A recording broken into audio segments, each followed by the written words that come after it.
हाय दोस्तों, स्वागत है प्यारे से न्यारे से इस चैनल में जिसका नाम है समझते हो। आप लोग जानते हो भैया, अपना प्यारा चैनल लर्न इंग्लिश। हम बात करने वाले हैं कंजंक्शन सेंटेंस को लेके। हम आज कुछ नए वर्ड को लेकर इसकी बात करने वाले हैं आप अनटिल और अनलेस। तो भैया पेन कॉपी लेके हो जाओ तैयार, ताकि दूर कर सके आज की क्वेरी को हम आपके साथ इस सेंटेंस को समझेंगे। ठीक है, अनटिल का यूज करते हैं बच्चों, हम करेंगे अपन इसका समय के संदर्भ में, और अनलेस यूज करेंगे अपन। यहाँ पर बात कर रहे हैं अपन अनटिल, मतलब बात कर रहे हैं समय, कब, जब, जब तक। ठीक है, और अनलेस बात कर रहे हैं अपन यहाँ पर शर्त की बात कर रहे हैं। क्या शर्त है भैया? शर्त यही कि जब तक तुम पढ़ाई नहीं करोगे ना, लाइफ में सक्सेस होगे नहीं भैया, फैक्ट है। ठीक है, तो सेंटेंस देखते हैं अपन। ठीक है, अनटिल जैसे कि यू विल, ठीक है, आई विल स्टे,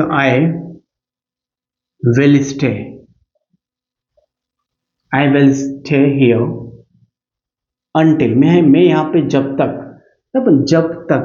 जब तक रहेगी सांसें तब तक मेहनत करेंगे बच्चों। ठीक है, I will stay here until. ठीक है, अनटिल, अनटिल मैं जब तक यहाँ रुकूंगा जब तक यू आप रिटर्न नहीं होते, यू रिटर्न।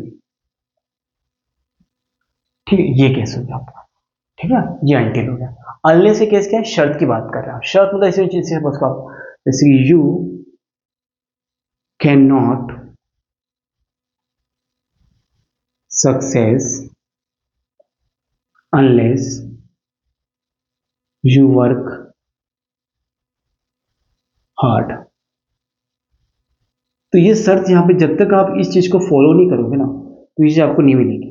लाइफ में सक्सेस होना है तो थोड़ा सेक्रीफाइस करना पड़ेगा अपने आप से, अपनी जरूरतों से, अपने लाइफ के जो भी हैं उससे आप थोड़ा सेक्रीफाइस करो, सेंटेंस को समझो और लाइफ में आगे बढ़ो। ठीक है, तो ये हो गया अनटिल और अनलेस के बारे में। ठीक है, तो इसको उतारो, फिर अपन चलते हैं आगे, एक और सेंटेंस लेते हैं। ठीक है, काफी इजी है, दिक्कतें नहीं आएंगी।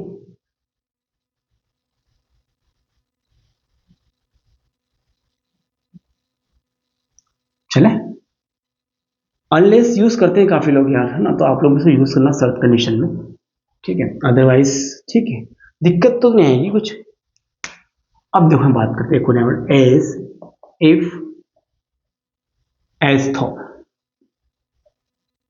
तो इसको मतलब मान लीजिए या मान लो।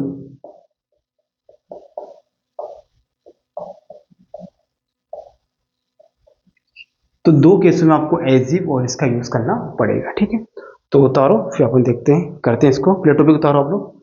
मैं देखो वीडियो कहाँ तक पहुंची, 3 मिनट से ज्यादा बनाएंगे वीडियो यहाँ तो भाई। तो ये सा सेंटेंस को देखते हैं क्या है इसके। काफी इजी है, आप लोगों को देखा होगा। तो सपोज करें यहाँ पे, अरे भाई सी ऑर्डर, सी ऑर्डर्स, ठीक है, एज इफ, ठीक है, सी वर बॉस। अब याद रखना, इसके बाद दूसरे सेंटेंस में, याद रखना बच्चों, इसके बाद दूसरे सेंटेंस में हमेशा आपको पास्ट टेंस का यूज करना है। यहाँ पे क्या है कि ना, कुछ बातें हैं, है ना, मान लीजिए मतलब कुछ बातें काल्पनिक है ना, तो यहाँ पे क्या है, सी ऑर्डर्स एज इफ, है ना, तो वो ऐसा ऑर्डर कर रही है जैसे कि वो यहाँ की बॉस है। इमेजिन, काल्पनिक बातें कर रहे हैं आप।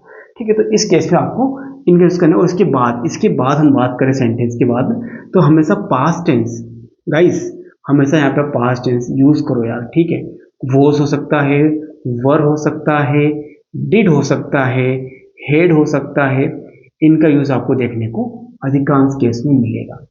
ठीक है, तो ये कंडीशन है आपकी। एंड कोई एग्जाम्पल देखो इसका, एक एग्जाम्पल देखते हैं। ही वी हो, एज थो, he were working। हुआ क्लियर? तो ये सेंटेंस है ना, ये वर्ड लिखा मैंने, थोड़ा सा रोड हो गया। ठीक है, तो ये सेंटेंस बन गया। तो ये जो कंडीशन से कंजक्शन को लेके बनी है यहाँ पर कंडीशन, तो ये आपको समझना होगा कि भैया इसके बाद आपको पास्ट टेंस यूज करना है। कुछ बातें यहाँ पे क्या है, कुछ काल्पनिक हो रही है, तो इस केस में we have to use past tense and you have to see, आपको देखना पड़ेगा was, were, did, had, this verb या this helping verb you can see after this word. ठीक है, और तो ऐसे। ठीक है, इसके बाद आपको ये सेंटेंस आपको बनाने पड़ेगा। काल्पनिक बातें हो सकता है ऐसा। ठीक है इसके।